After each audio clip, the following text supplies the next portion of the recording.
이곳 캘리포니아는 미국 전국의 채소와 과일을 공급하는 주산지입니다. 무엇을 심든지 물만 주면 무럭무럭 잘 자랍니다. 그래서 오늘 본문에서 땅이 저주를 받아 가시덤불과 은근키를 낼 것이라는 하나님의 심판이 도무지 실감이 나지 않습니다. 또 지금껏 땅에 있는 지진과 홍수, 태풍, 기근 같은 자연재앙이 하나님이 저주를 했기 때문이라고 배워왔던 성경 해석도 언뜻 납득이 되지 않습니다. 불신자들은 죄악과 모순으로 가득 찼기에 가난하고 착한 사람들이 고통받는 이런 세상을 그냥 두고 보는 하나님은 믿지 못하겠다고 불평합니다. 거기다가 자연재앙까지 인간의 죄에 대한 형벌로 준다고 하니까 기독교의 하나님에 대해서는 반발이 심합니다. 그래서 인간이 힘을 합쳐서 살기 좋은 세상을 만드는 것이 훨씬 인간이 해야 할 가치 있는 바라고 주장하는데 신자들도 거기에 대해서 벙어리처럼 제대로 변정을 못합니다. 미국의 3대 자연재앙은 지진, 토네이도, 허리케인을 드는데 이 세 개와 전혀 관계가 없는 곳이 콜로라도주와 그 인근입니다. 만약에 그렇다면 그곳 주민은 특별히 선택된 아담의 원죄의 벌과 무관한 것이 되어버리는데 참으로 이상한 결론이 되어버리지 않았습니까?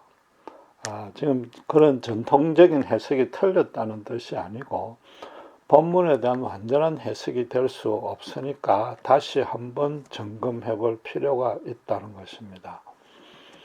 구약시대에는 이스라엘이 우상숭배의 죄로 타락하게 되면 하나님이 전염병과 자연재앙과 대적의 침입이라는 세 가지 방식 중에서 하나씩 골라서 징계를 했습니다.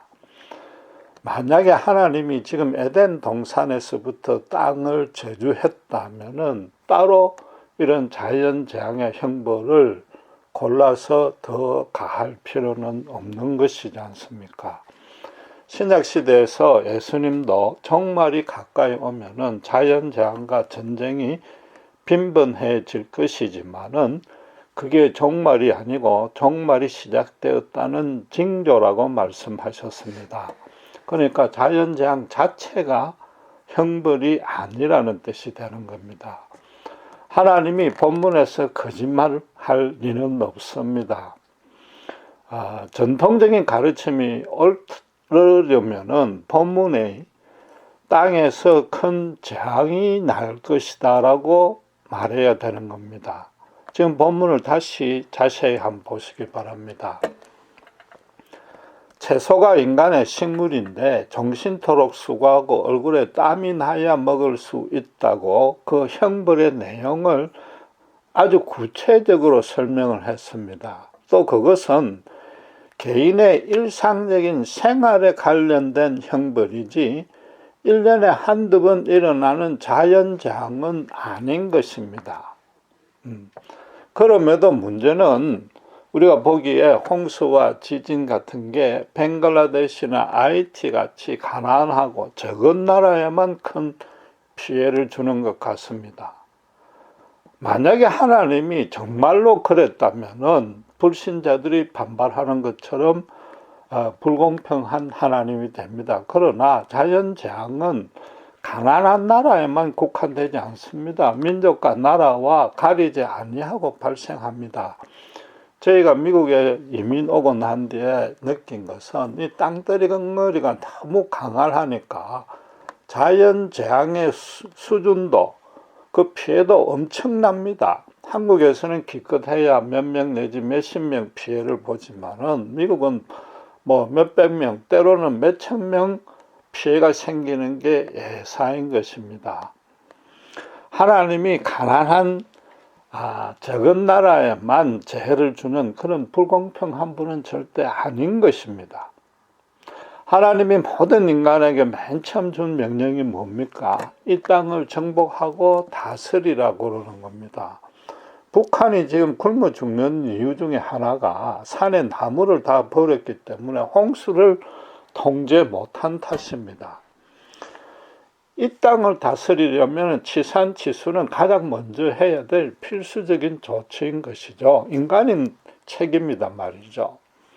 또 하나님이 인간에게 고난을 허락하는 뜻도 연단을 통해서 성장하라는 것이 그 뜻입니다. 목적입니다. 이곳 캘리포니아는 겨울에만 조금 비가 오고 연중 내내 비 한 방울 없이 짱짱 째는 맑은 날씨입니다. 그런데도 저수지와 도수로를 완벽하게 설치해가지고 그냥 기근을 이기는 정도가 아니고 가뭄을 이기는 정도가 아니고 아예 과일과 야채는 전 세계에서 최고 수준으로 번창시켰습니다. 나아가서 자연재해는 인간을 아주 겸손하게 만듭니다. 모든 미개 종족에 나름대로의 신이 있고 종교가 있습니다. 그런 사람들이 신인식이 형성된 까닭이 뭡니까?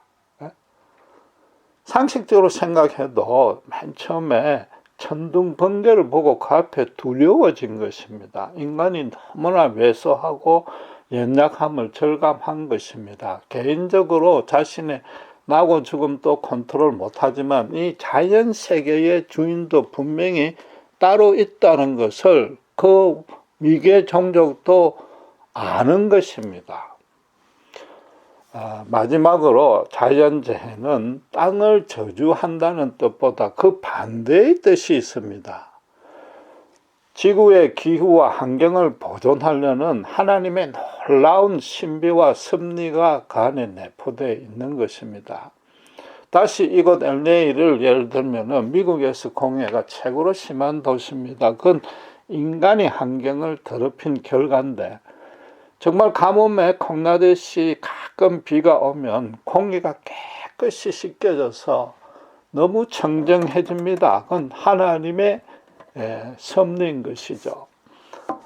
인간에게 산소를 공급하는, 말하자면 생명을 주관하는 나무들이 그 산소를 만들려면 뿌리가 질소 동화 작용을 해야 되는데 놀랍게도 번개를 칠 때, 천둥 번개 때 그 질소 동화 작용이 거의 대부분 엄청난 규모로 작동된다는 겁니다. 요컨대 본문에서 하나님이 아담에게 벌을 준 것은 그때부터 땅을 항폐화시킨 것이 아니라는 겁니다. 대신에 뭐예요? 매일매일의 개인의 일상적인 삶에 고통이 끊이지 아니할 것인데 그 이유는 인간이 고의적으로 능동적으로 죄를 짓기 때문이라는 겁니다. 약 한 30-40년 전만 해도 이 먼 곳에 있는 가족들과 얼굴을 보면서 통화하는 일이 우리 세대에 가능할 것인가 그냥 막연하게 꿈만 꾸었습니다. 그러나 이미 전 세계 어디에서나 아주 간편하게 핸드폰을 가지고 그것도 칼라로 화상통화가 이미 실현되고 있습니다. 그래서 공상과학 소설의 어떤 기발한 아이디어도 이제는 더 이상 공상으로 남아있지 않습니다.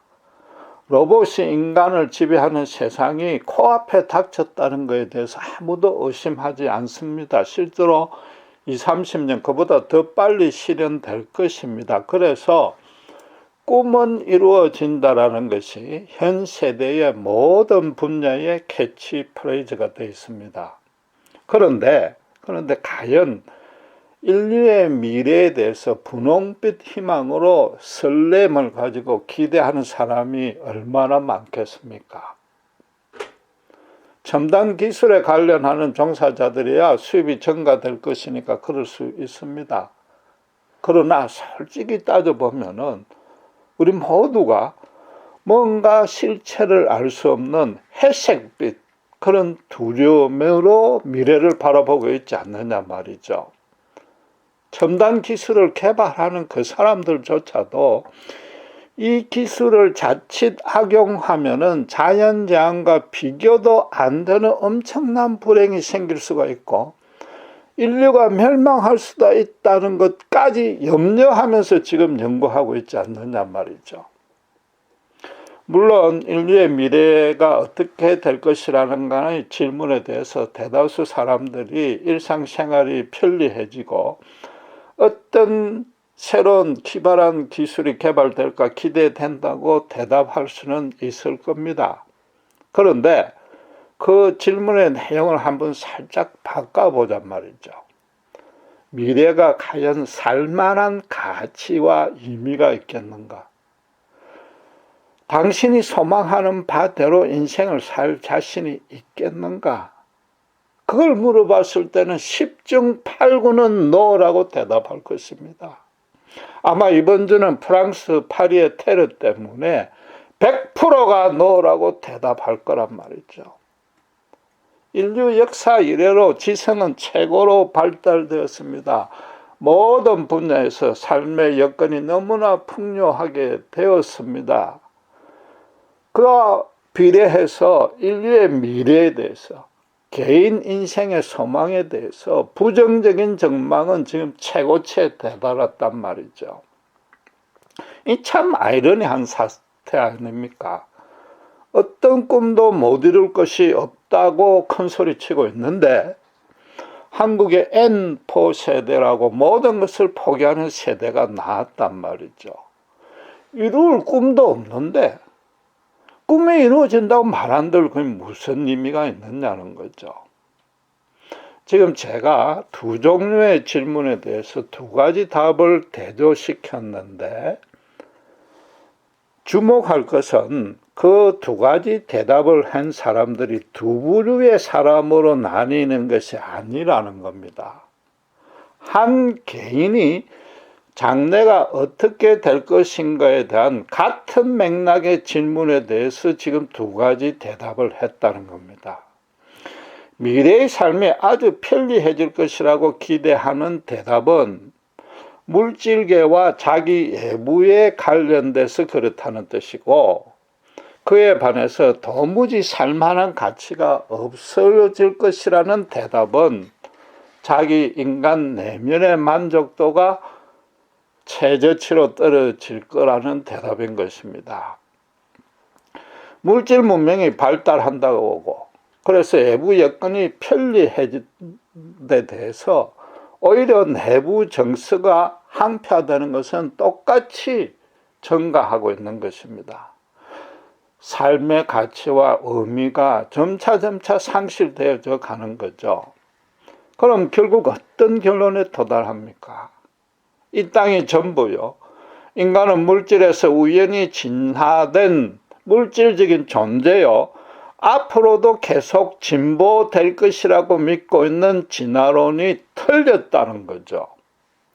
인간 문제에 대해서 해결책은커녕 온전한 설명도 못하고 있는 것입니다.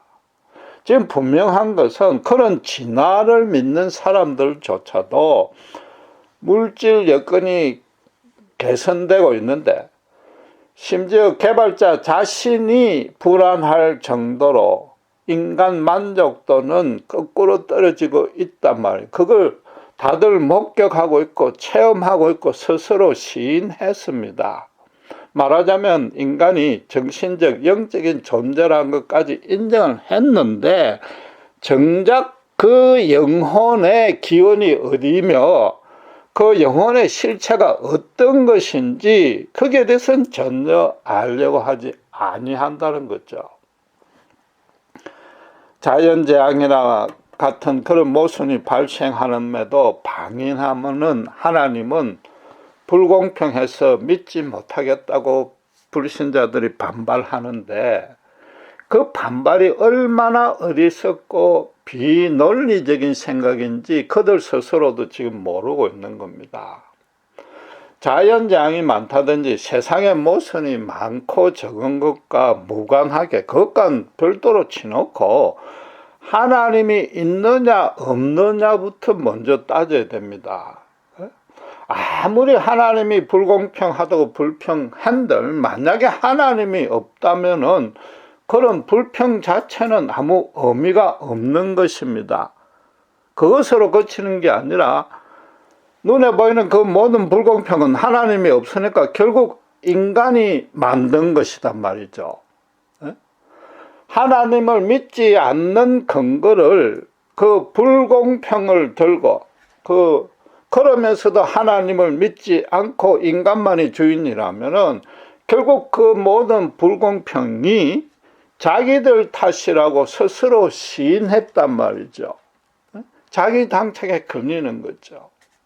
그런 사람들은 기독교는 물론 창세기에 하나님에 대해서 시비하고 논쟁할 필요도 이유도 전혀 없는 것입니다. 인간관계에서도 그 자리에 없거나 잠시 자리를 비운 사람에 대해서 뒷담화를 하는 것은 비겁하다고 치부되고 있는데, 아예 실존조차 하지 아니하는 하나님을 비방하는 것은 우습다 못해 이건 살짝 맛이 간 일이란 말이죠.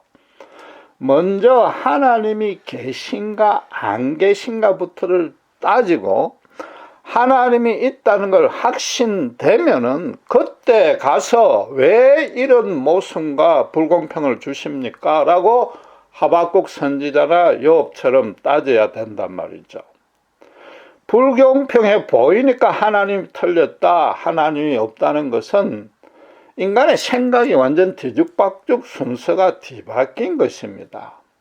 아버지가 매일 공부하라고 야단만 치고 감시하고 조금만 놀면은 벌을 주면은, 그래서 그 아버지가 도저히 마음에 들지 않는단 말이에요.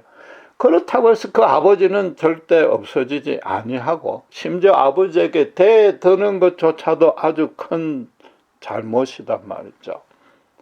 하나님이 불공평하게 그 모순과 이 허락하는 그 이유와 목적을 정확히 따져고 그게 도무지 납득이 안 되면은 하나님 그냥 계시라고 나는 하나님 인정 못 하겠다고, 그때 가서 하나님을 등을 돌려야 되는 것이고, 만약에 진정으로 그 목적과 뜻을 다 알고도 그랬다면은 하나님조차도 그 사람을 벌을 안 주고 용납해 줄 수도 있는 것입니다.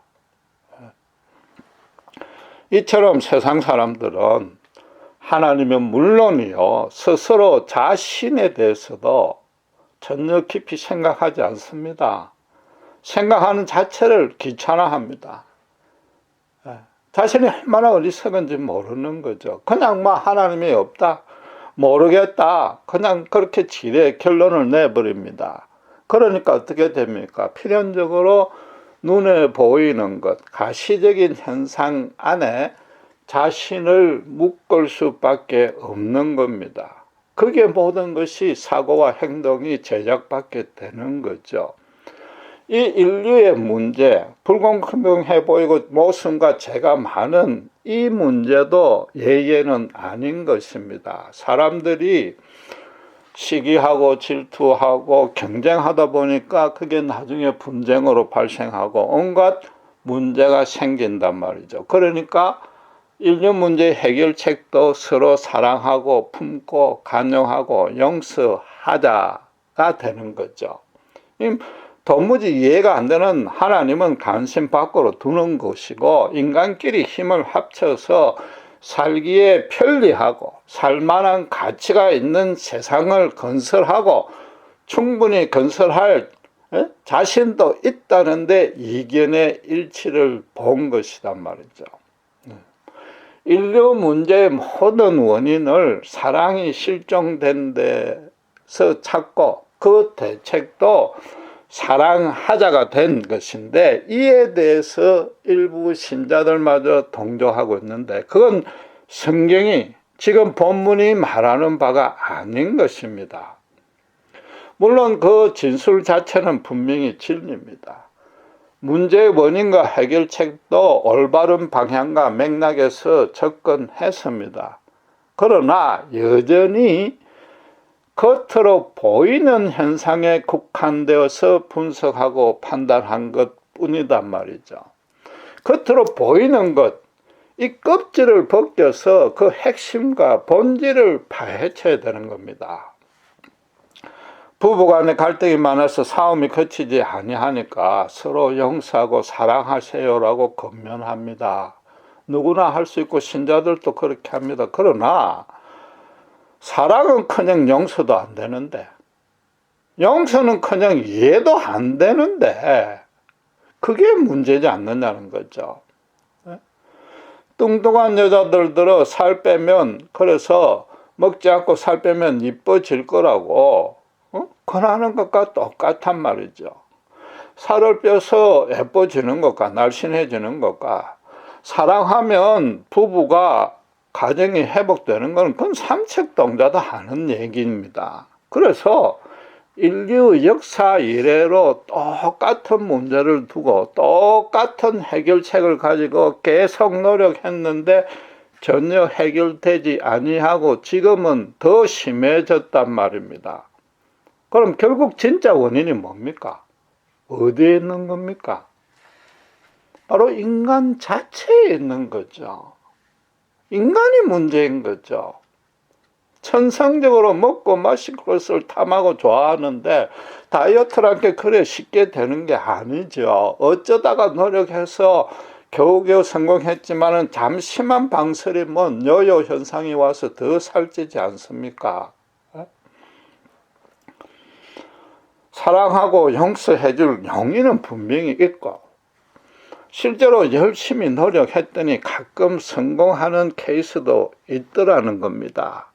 그래서 이 기독교를 제외한 세상의 모든 철학과 도덕과 종교는 서로 사랑하자, 인간끼리 포용하자, 이걸 최고 가치를 두는 계명으로 두고 지금껏 앵무새처럼 계속 외치고 있습니다. 성경은 그렇게 말하지 않습니다.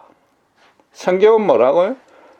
인간에게 사랑할 소망만 남아있다고 선포하는 거죠. 다른 말로 하면은 인간 본연의 특성에 이미 사랑할 수 있는 능력이 실종되었다는 겁니다. 빌 게이츠가 세계 최고 갑부이면서 자기 재산의 전부를 지금 아프리카 구호에 쏟아붓고 있습니다. 그럼에도 아프리카의 인종적인, 도덕, 경제, 정치적인 어떤 빈곤과 고통이 개선되지 않고 있습니다.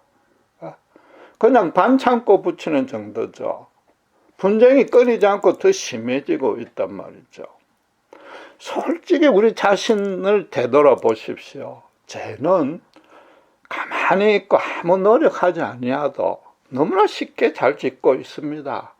때때로 쾌감과 스릴마저 느낍니다. 반면에 선은 쥐어짜듯이 노력해도 힘들게 겨우 한번 성공하지 않습니까? 누구라도 빌 게이츠 같은 부호가 되면 구호할 수 있을 것이라고 천만의 말씀인 겁니다. 미국의 슈퍼로또에 당첨된 모든 사람들의 말로는 비극으로 끝이 난 겁니다. 인간은 절대로 주변 여건이 풍부해진다고 해서 인간 내면까지 풍부해지는 존재가 아닙니다. 인간 내면이 풍부해져야 그것이 밖으로 번져나가 주변을 풍부하게 바꿀 수 있는 게 인간이란 말이죠. 왜 그렇습니까? 하나님이 원래 그렇게 만들었단 말이죠. 하나님은 왜 또 그렇게 만들었습니까? 당신 대신에 이 땅을 다스리기 위해서 그렇게 한 거죠. 이 땅을 다스리기 위해서. 인간의 예부는 선악과 검증에서 보다시피 다른 모든 것 다 먹으라고 이미 풍부하게 주셨고, 본문에서의 벌도 그게 아니지 않습니까? 성경 신구약 66권이 전체가 말하는 바가 뭡니까? 인간은 서로 사랑하려고 노력했고 훈련했고 실천했다는 것 아닙니까? 근데 그 모든 게 처참한 실패로 끝났다고 기록하고 있단 말이죠. 인간에게 사랑할 소망과 자신도 있고 그렇게 말하고 그렇게 의지도 있었지만은 참 사랑을 실현할 수 있는 능력 자체를 상실한 것이죠. 그 원인이 뭐라고요? 하나님을 예면하고 배척했기 때문인 거죠. 하나님과 분리되었기 때문인 거죠. 아담과 이브가 하나님 품 안에 있을 때는 뼈 중에 뼈라고 생명처럼 사랑했는데 아무 감출 것 없이 서로 벌거벗어서도 부끄럽지 아니하게 순전하게 사랑했습니다. 그런데 각자가 하나님의 참 사랑을 거부해버리고 그 사랑에서 벗어나니까 부부끼리 서로 잘못했다고 손가락질하게 됐습니다. 심지어 남편은 아내가 없었더라면, 아내는 남편이 없었더라면, 하나님이 만들어주지 아니었다면 내 혼자 얼마든지 선할 수 있었다고 큰소리치는 그야말로 비겁하고 치사한 존재로 전락해버린 거죠. 사랑할 능력이 상실이 된 거죠. 오직 사랑은 하나님에게서만 오는 거죠. 온전하시고 선하시고 진실하고 아름다운 것은 하나님으로부터 오는 겁니다. 하나님과 멀어지면 그 사랑의 능력을 받을 수가 없는 겁니다. 지금 하나님의 아담에게 준 벌도 땅 자체를 항폐시킨 것이 아니라 개인의 일상사의 고난이 끊이지 아니할 것이란 뜻인데, 땅이란 것은 지금 성경이 말하는 앞뒤 문맥으로 따지면 무슨 뜻입니까? 하나님을 부인하고, 그래서 땅을 지배하고 있는 사탄의 노예가 된 영역, 그걸 지금 말하고 있는 거죠. 그래서 물질이 전부라고 믿고 먹음직하고 보암직하고 지혜로운 것만 추구하는 자, 가장 많이 다른 사람들보다 더 빨리 더 좋은 것을 차지해서 자기를 치장해서 자랑하고 싶은 자들은 경쟁이 불가피해진다는 거죠. 그러다 보면 문제와 고난과 모순과 불평등도 필연적으로 따를 것이며 이 땅에 제약이 끊이지 아니한다는 겁니다.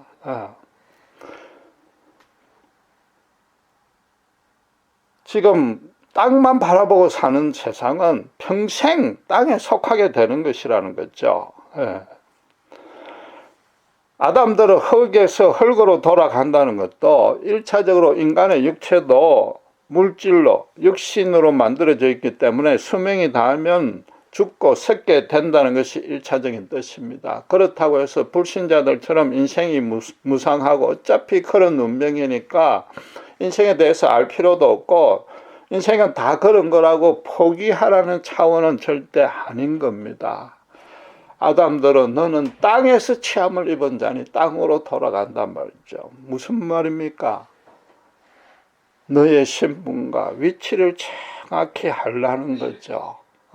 땅만 바라보는 자는 평생 땅에 속하게 되는 것이고, 땀을 흘려서 소산을 먹을 수밖에 없다는 것도 기껏 해서 생존만 유지하는 인생으로 끝난다는 겁니다. 그 반대로 땅에서 살되 하늘을 향해 손을 드는 인생은 전혀 달라질 것이라는 거죠. 이 땅에서 죄인이 덜 끓고 가시덤불과 은근키가 계속 날 수밖에 없지만 신자의 현실에서도 고난은 그치지 않지만은 하나님의 생기를 받고 매일 말씀과 기도로 그 영이 생명으로 살아나는 자는 그 자의 인생의 미래는 살만한 가치와 의미가 풍성해진다는 겁니다. 하나님만이 채워주시는 그 영혼의 평강과 위로와 기쁨과 만족과 자유가 많아진다는 거죠. 풍성해진다는 거죠. 결국 이 무슨 뜻입니까? 땅을 정복하란 말이죠. 땅에 의해서 지배받지 말라는 거죠. 하나님이 주신 맨 첫 번째 명령을 지금 재확인한 것입니다. 인간의 근본 문제가 뭔가 하면은 사랑하지 않기 때문이 아닙니다. 사랑할 수 없기 때문인 것입니다. 하나님만이 사랑이 온전한 사랑이고 참 사랑은 하나님을 믿는 자, 하나님 뜻대로 사는 자만이 할 수 있다는 것, 그 사실을 모르는 게 인간의 근본 문제라는 겁니다. 그게 뭐예요? 죄로 타락한 본성의 실체인 것이죠. 그러니까 요한 사도는 요한일서 4장 9절 10절에 뭐라고 그랬습니까? 사랑이신 하나님의 그 사랑이 어떻게 나타났다고요? 독생자를 세상에서 우리 죄를 위한 화목제로 십자가에 먼저 내어주심으로, 죽이심으로 그 사랑이 드러났다는 거죠. 예수 십자가 복음 안에 내 자신의 연약함과 무능함을 깨닫고 나는 사랑할 소원과 의지와 노력은 있지만은 지금껏 실패했습니다. 나 혼자서는 도무지 사랑할 수 없습니다. 그걸 겸허하게 고백하면서 오직 예수님의 사랑과 긍휼을 구해야 됩니다. 그럼 그분의 사랑이 우리에게 채워집니다.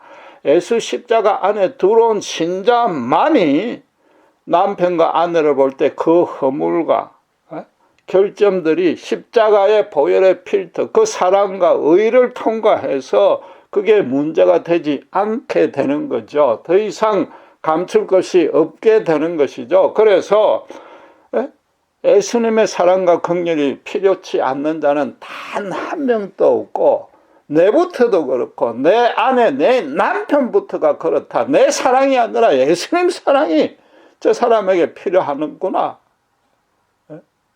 불쌍히 여기게 된단 말이에요. 그때 비로소 예수님의 사랑 안에서 그 사랑으로 충만케 된 자가 그 자기 받은 예수님의 사랑으로 상대를 사랑할 수 있단 말이죠. 그게 참 사랑이고 그때 가능해진다는 거죠. 그게 인류 문제 해결책이라는 겁니다. 이게 기독교 교리가 아니고 성경에 기록이 되어 있어서 그런 것이지 우리 모두가 실제로 체험하고 있는 것 아니냔 말이죠. 단 한 번도 온전한 사랑을 못했는데 정말로 기도와 말씀에 전무하고 예수 십자가를 생각할 때, 성령이 충만해질 때 비로소 남들을 제대로, 사랑까지는 몰라도 제대로 용서할 수 있지 아니했느냐 말이죠. 그래서 예수를 모르는 자들만 보면 그 사람들이 가장 불쌍해지는 걸 절감했다는 겁니다. 우리의 실제 삶이요 체험인 겁니다. 지금 인류는 20, 30년 후에 로봇에 대해서 인간이 지배당할 것이라고 하고 있습니다. 앞으로 그 인간 활동의 모든 것을 대신 담당시키고 그래서 굉장히 살기 편해질 것이라고 기대하고 있는데, 다른 한편으로는 인간이 지배당할 걸 염려하고 있고 심지어 그 대책을 지금 논의하는 단계까지 이르렀습니다. 이 또한 너무 아이러니하지 않느냐 말이죠. 인간이 생각하고 판단하고 이게 시행 결정하는 게 귀찮아진 겁니다. 그래서 그 일을 로봇에게 다 맡겼단 말이죠. 인간 대신에 생각하는 로봇이 전혀 생각지도 아니하는 인간을 지배하게 될 것은 너무나 당연한 결과입니다. 그걸 두고 또다시 염려하고 대응책을 세우는 이 인간이 참 어리석지 않습니까? 마치 물질이 전부가 아님을 체험하고 깨닫고 나서도 여전히 물질이 풍부해지면 인간 문제가 해결될 것이라고 여기는 그 어리석음과 똑같은 거죠. 하나님이 불공평해 보이는 일을 방치하니까 하나님이 없다고 순서를 바꿔서 생각하는 그 어리석음과 똑같은 맥락인 거죠. 지혜를 주시는, 지혜의 근본 되시는 하나님을 부인하고 예면한 것입니다.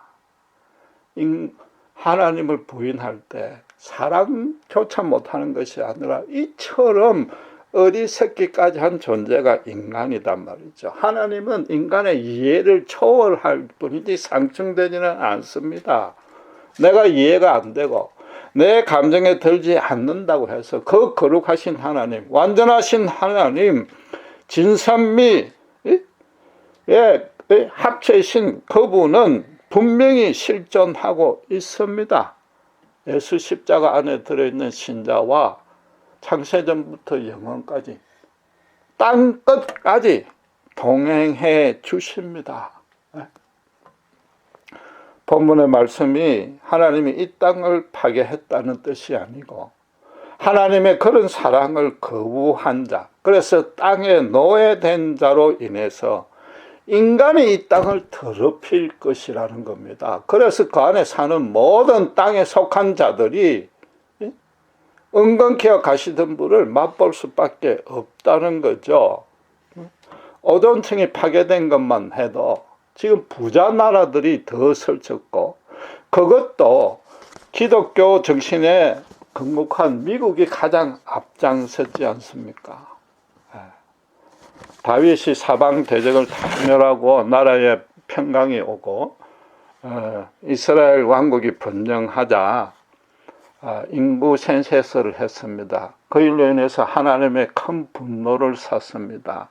그 모든 일들을 하나님이 다 해주신 것인데 그걸 잠시 잊고, 그 믿음 좋은 다윗조차도 그 사실을 잠시 잊고 스스로 인간의 능력으로 이 왕국을 더 번영시켜 보겠다고 설치니까 하나님의 분노를 샀습니다. 그런데 놀랍게도 하나님은 다윗 앞에 연명과 자연재앙과 대적의 침입 셋 중에 어느 것을 택할래?